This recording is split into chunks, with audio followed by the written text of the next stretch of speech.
The courtroom was silent, thick with the kind of tension that made breathing feel like a betrayal. Rows of chairs held curious eyes, some strangers, some bitter friends, each one watching the battle unfold in front of Judge Merrill's bench. The ticking clock on the far wall was the only sound competing with Malcolm's voice as he stood confidently in his crisp navy suit, gesturing with theatrical ease. "She's unstable, Your Honor," Malcolm said, his voice smooth, practiced. "She forgets appointments, loses her temper over the smallest things.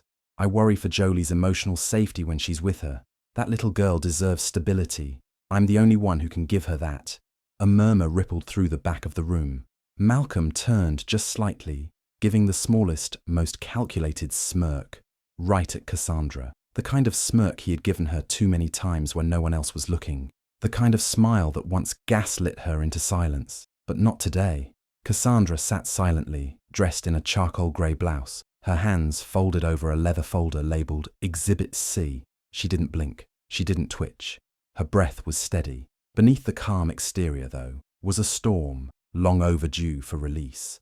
She stood. Her heels echoed across the hardwood as she approached the bench, folder in hand. The courtroom stilled, sensing something had shifted. Even Malcolm's smugness faltered as she stepped to the witness stand, her eyes never leaving his. "I understand the image my ex-husband has worked hard to create," she began, voice calm but firm. "But what I have here," she opened the folder slowly, deliberately, "are the words of a child too afraid to speak, and the receipts of a man too arrogant to hide his tracks." Malcolm stiffened. "I was silent for too long," Cassandra said, her eyes now on the judge, on the jury of watching strangers, on the future she was fighting for. "Today, I will let the truth speak." And as she placed the first photograph, the first note, the first time-stamped receipt on the bench, the room leaned forward, because everyone, even Malcolm, could sense that whatever story they thought they knew was about to be rewritten. They met when they were barely out of college. Cassandra,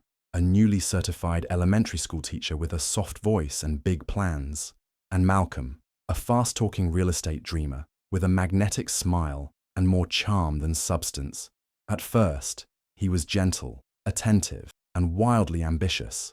He'd bring her flowers just because, call her my piece, and tell her she grounded him when the world felt like it was spinning too fast.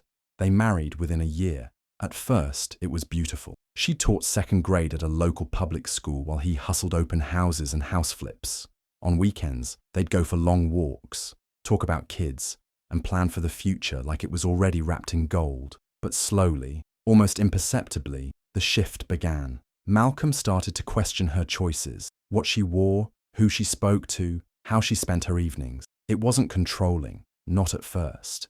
Just subtle remarks, offhand comments laced with condescension. "Maybe you shouldn't wear that to a parent-teacher conference. You don't want to send mixed signals, do you? She's not really your friend, Cass. She's just jealous of you. I can see it. You always stress too much about your students. Maybe if you focused more on me, you wouldn't be so tired." Eventually, Cassandra began withdrawing. She skipped outings with her best friend, reduced calls to her sister. Malcolm didn't demand it. He just made her feel guilty when she didn't. When she became pregnant with Jolie, it felt like a reset. Malcolm was sweet again, buying baby books and painting the nursery lemon yellow. Cassandra left her job midway through the pregnancy, planning to return a year later, but that return never came. Malcolm said he needed her support at home, that it was best for Jolie to be raised by her mother, not daycare strangers.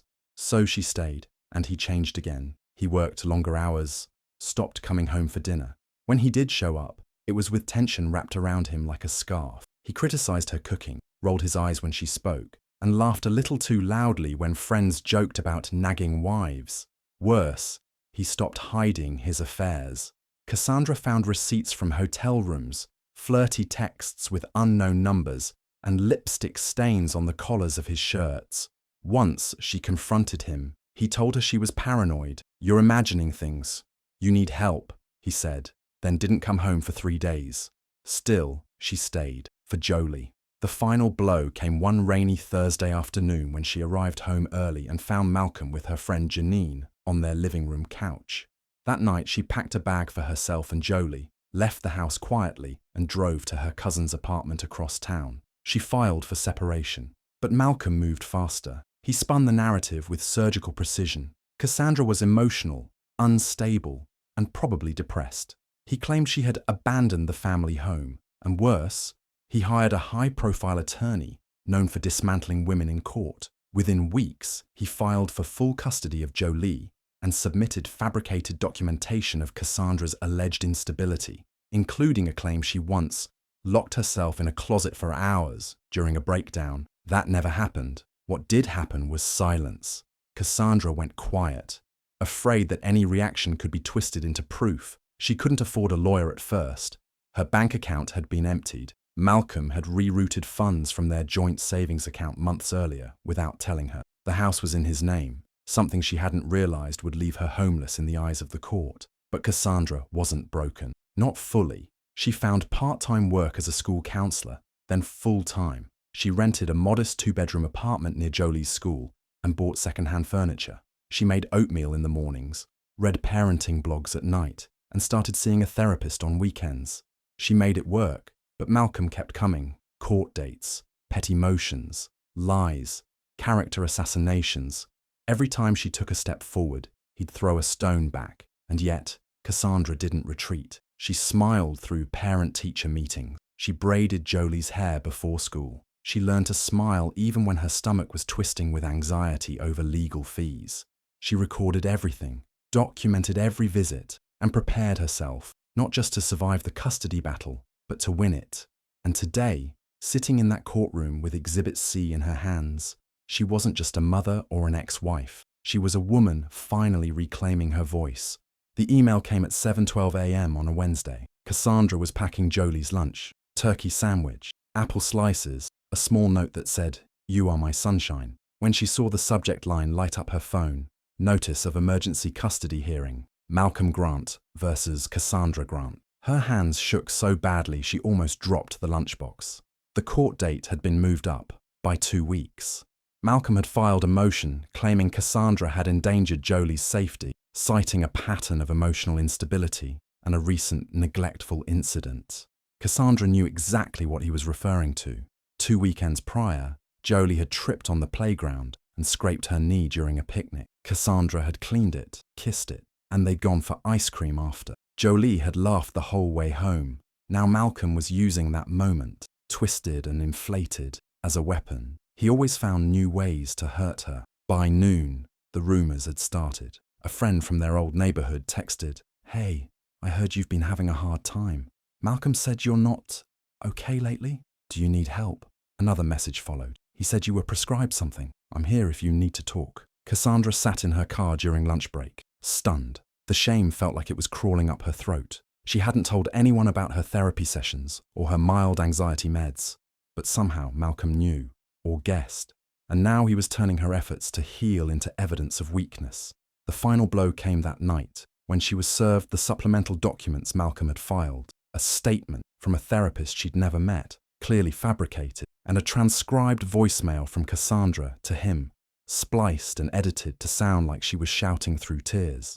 She remembered the message. She'd called him in frustration after he cancelled his weekend with Jolie last minute again. But what he had submitted to court, it was a distortion. Cassandra stood in the kitchen after putting Jolie to bed, staring at the pages, her knees weak. She felt humiliated, like the ground under her life had split open again, and she could feel Jolie pulling away. Her daughter, once so open, so quick to curl into her arms, had become quieter, more guarded. She answered questions with shrugs, avoided eye contact, and sat longer in front of the TV. Cassandra asked her if something was wrong. Jolie said nothing. Then one evening, while putting away Jolie's backpack, Cassandra found it, a small green spiral notebook tucked between homework and library book. She almost didn't open it, but something about the frayed edges, the careful way it was hidden, made her stop. Inside were short sentences written in shaky, uneven print. "Daddy says Mommy forgets things because her brain is broken. I don't like when Daddy makes me lie. Sometimes I pretend I'm asleep so I don't have to talk. I miss Mommy when I'm at Daddy's. I miss her smells, her songs. Daddy said I can't tell Mommy what he says or she'll cry again." Cassandra sat down on the edge of her bed and held the notebook to her chest like it was the only oxygen left in the room. Her vision blurred with tears. It wasn't just about her anymore. It never had been. Jolie was watching. Jolie was surviving in silence too. The next morning, Cassandra made a decision. She didn't need to just endure. She needed to fight, and fight smart. She pulled out the card Ava Chambers had given her months ago, a sharp, no-nonsense attorney she'd met through a school counselor colleague. Cassandra had hesitated then. The cost, the risk, the fear of losing even more. Now she didn't hesitate. When Ava picked up, Cassandra's voice was steady. "I need help," she said. "I'm done letting him spin my story. I want to tell the truth." Ava met her the next day. They spread every document on the dining table. Texts, voicemails, financial records, the fake therapist note. Cassandra gave her the notebook. Ava read it silently, jaw clenched. "We're going to turn this around," she said, "but you have to stop hiding. Stop trying to be polite in a war you didn't start." Cassandra nodded. The fear was still there, but something stronger had surfaced beneath it. Clarity. For the first time, she didn't just want to win. She wanted to expose him. Cassandra became a quiet force. Each day, after work, after Jolie was asleep and the dishes were put away, she would sit at her small kitchen table with a notebook and her laptop. She began documenting everything, every pickup and drop-off, every late arrival, every offhand comment Jolie repeated. She catalogued the passive-aggressive texts from Malcolm, his gaslighting language, the time-stamped voicemails, where his tone shifted from charming to threatening in seconds. She started printing bank statements too. It was during one of these late-night reviews that something jumped out at her. A mortgage refinance from last year, done months after their separation, had her signature on it, but Cassandra had never signed it, never agreed to anything of the sort. Her name had been used to secure a refinance on the marital home, still under Malcolm's name technically, and he'd pocketed over $40,000 in equity. She stared at the paper, heart pounding. This wasn't manipulation. This was fraud. The next day, she visited the bank. The branch manager, a middle-aged woman with a gentle tone, reviewed the paperwork. She looked up slowly after comparing the signature to Cassandra's ID. "This isn't your signature," she said plainly. "Do you want to file a fraud report?" "Yes," Cassandra said. Her voice didn't shake. Later that week, she reached out to an old neighbor, Mrs. Kenley, who had lived next door during the worst of Cassandra's marriage. The woman didn't hesitate. "I remember the yelling," she said. "I remember seeing you crying by the trash cans, and him following you out the door, still screaming. I never knew what to do, but if you need me, I'll say what I saw." Cassandra gave Ava the update. Her lawyer's eyes lit with a focus that could cut steel. "That's witness testimony, financial fraud, and manipulation of a minor. We are building a case bigger than custody. This is abuse of power." But Malcolm was always listening. Somehow he always knew when control was slipping. One evening, Cassandra came home to find a note taped to her door. It was typed, no signature. "Keep pushing, and you'll lose more than a court case." She reported it, but the police couldn't trace it. It only fueled her fear. Then the CPS call came, a knock at the door during dinner. The agent was polite but firm, explaining that a report had been filed accusing Cassandra of neglect, unclean home, emotional volatility, unsafe environment. Cassandra's throat tightened, but she stepped aside and let them in. Her apartment was spotless. Jolie's room was filled with art, books, and warmth. The fridge was stocked. There were drawings on the wall, and a family calendar filled with school events and doctor appointments. Jolie peeked out, clutching her stuffed bunny. "Is Mommy in trouble?" The CPS worker crouched and smiled at her. "No, sweetheart. We're just making sure everything's okay." Cassandra sat on the couch after they left, numb. Jolie came over and curled into her lap. "Daddy said you'd get taken away," she whispered. Cassandra's arms tightened around her. "No one is taking me away. Ever." Later that night, Jolie asked, "Why does it feel like I'm a prize in a game?" Cassandra nearly lost it right there. After putting Jolie to bed, she locked herself in the bathroom and slid down against the door. She cried silently, her fists pressed against her mouth to muffle the sound. It felt like she was trying to hold up a building with broken arms. There were moments she wanted to give up, to let Malcolm win, just to make it stop. But then she remembered the notebook, Jolie's shaky handwriting. "I miss Mommy when I'm at Daddy's. I miss her smells, her songs." That night, Cassandra didn't just cry. She let go of her fear. The next morning she called Ava. "Put me on the witness list," she said. "I don't want to be protected anymore. I want to speak." Ava paused. "Are you sure? He's going to come at you harder." "I'm sure," Cassandra said. "This isn't just about custody anymore. He's built a life out of silencing people. I'm done whispering. Ava smiled slowly. Then we're ready. Together, they finalized the list. The neighbor, the bank manager, the CPS officer who cleared the house, and Cassandra herself. Evidence was compiled, copies of the forged documents, printouts of the fake therapist letter and the altered voicemail, screenshots of Malcolm's taunting messages. Jolie's notebook would remain private, but Ava noted it in her confidential summary for the judge, should it ever be required. Every night, Cassandra practiced what she would say. She rehearsed the moments she used to flinch at. She stood in front of her mirror, repeating her testimony aloud, until the shame began to evaporate from the words. This wasn't about revenge. It was about reclaiming her truth. Malcolm had spent years sculpting a narrative where she was the unstable one, the fragile one. But Cassandra wasn't broken. She had just been quiet, and silence had never. The courtroom was full, tense. The air buzzed with whispers and shifting seats as the final custody hearing began. Cassandra sat beside Ava, her hands folded neatly in her lap. She wore navy blue, her calming color, and though her fingers trembled slightly, her eyes were clear, focused, ready.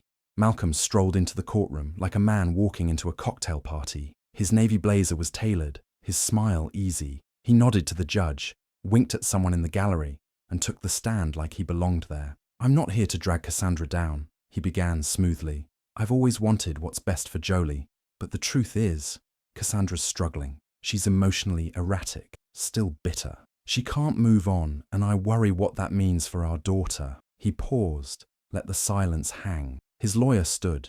We have a letter from Dr. Alyssa Kendricks, licensed therapist, who evaluated Mrs. Grant's emotional condition. He handed the letter to the bailiff. And a voicemail Cassandra left in a heightened state. We believe it demonstrates unstable behavior. The judge took both documents. Ava stood immediately.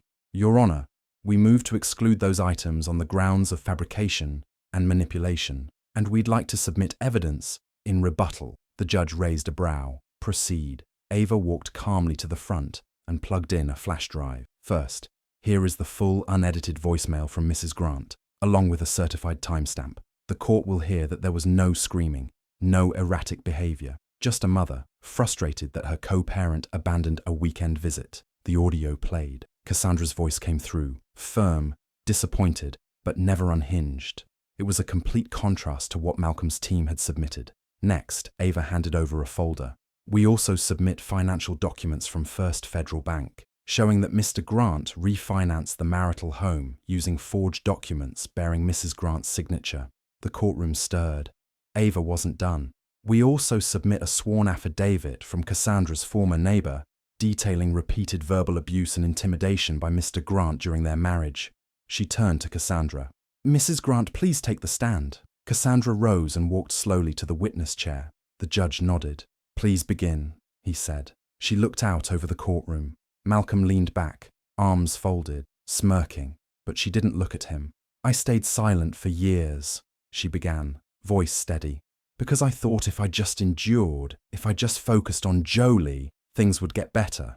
But silence let him control the story. So today, I'm speaking. She reached into her folder and pulled out 3 pieces of paper, each a crayon, drawing in a child's hand. She held one up. This is a picture Jolie drew of 2 houses, one with sunshine, one with lightning. She told me the lightning is where Daddy makes me lie. She held up another. This one is of a girl inside a glass jar. Jolie told me that's how she feels, like she's not allowed to move or speak without permission. The courtroom was still. I don't say this to hurt him, Cassandra said. I say this because I need the court to understand. This isn't just about who gets weekends. This is about who creates a safe, loving home for a little girl who's being torn between performance and peace. Ava stood again. One final exhibit, Your Honor. She played the next clip. It was grainy courtroom footage from a property hearing Malcolm had attended months ago. Unbeknownst to him, the mics had still been hot during recess.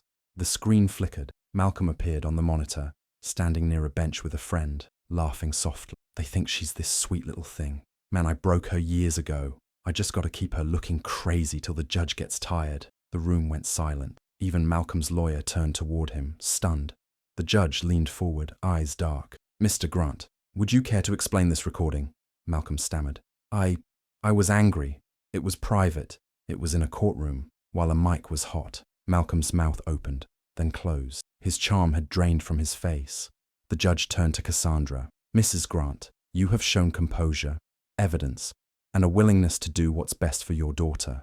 Mr. Grant, your behavior and manipulation, as well as attempted fraud and intimidation tactics, are deeply concerning." He adjusted his glasses. "I am granting joint legal custody. However, primary physical custody will be awarded to Mrs. Grant. Visitation will be structured and supervised until Mr. Grant completes a co-parenting program and submits to a full psychological evaluation." The gavel came down. Cassandra exhaled. She didn't cry.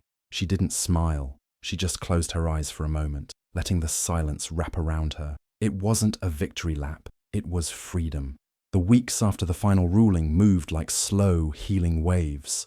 There was no dramatic celebration, no champagne, just a deep exhale, followed by small, quiet steps toward reclaiming life. Cassandra moved into a modest 2-bedroom cottage on a peaceful street lined with jacaranda trees. Jolie picked the yellow curtains for her room and insisted they name the house the Sunshine House, because there's no lightning here. That first night, Cassandra stood in the doorway of Jolie's room, watching her daughter sleep. For the first time in a long while, Jolie's brow was relaxed. No more muttered fears in the dark, no more stomachaches before weekends.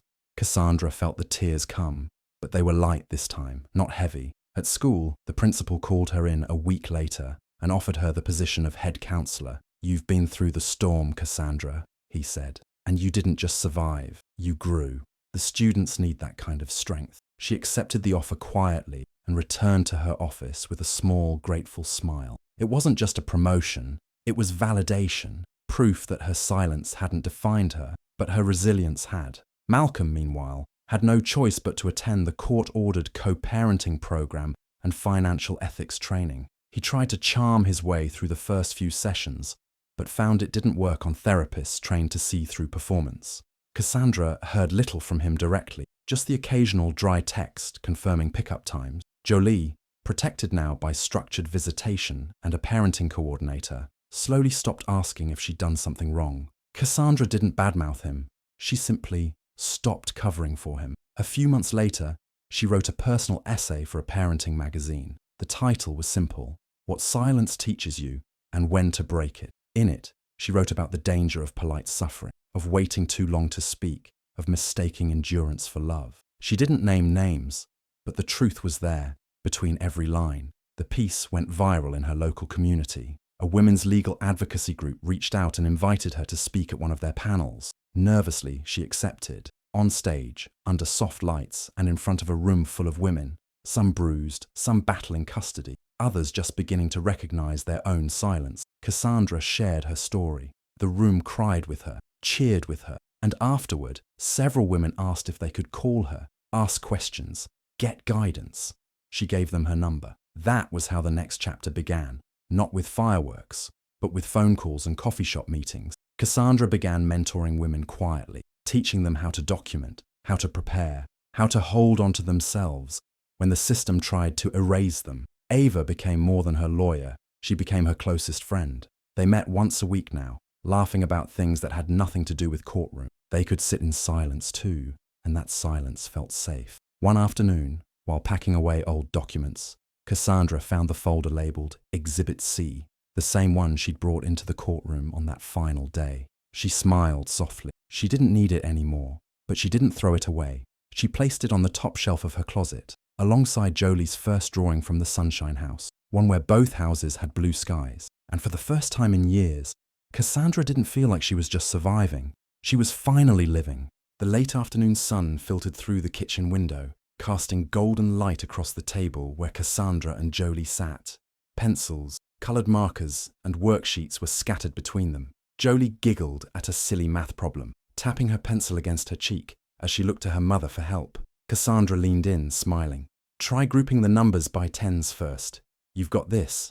Just as Jolie scribbled down the answer, the doorbell rang. Cassandra opened the door to find a small envelope on the porch. No name on the front, just her address in familiar handwriting. She paused, heart flickering with the ghost of old emotions. Then, She picked it up and walked back inside. Later that evening, after Jolie had fallen asleep with her book still open beside her, Cassandra sat at the kitchen table alone. She opened the envelope. Inside was a single sheet of paper. The handwriting was steady, not rushed. Malcolm's words were brief. Cassandra, I don't know what I expected when all this began. Maybe I thought winning meant taking everything. Maybe I believed if I told the story first, it would become the truth. But I saw her the other day. Jolie. She was laughing. Genuinely laughing. I realized I hadn't heard that laugh in years. And I think I was the reason she stopped. I'm sorry. That was it. No signature. No request. No justification. Just a sentence that sounded more like surrender than anything else. Cassandra held the paper for a long moment. Then, without bitterness or tears, she folded it carefully and walked to her bedroom. She opened the top drawer of her nightstand and tucked the letter beside the file marked Exhibit C and Jolie's sunshine drawing. Not to forget, but to remember. Not to carry the pain, but to carry the proof that she had moved beyond it. She looked at the drawer once more before turning off the light. Some wars aren't won in battle. They're won the day you refuse to be silenced again. Hi besties, thank you so much for watching to the end. Please remember to like, comment and subscribe.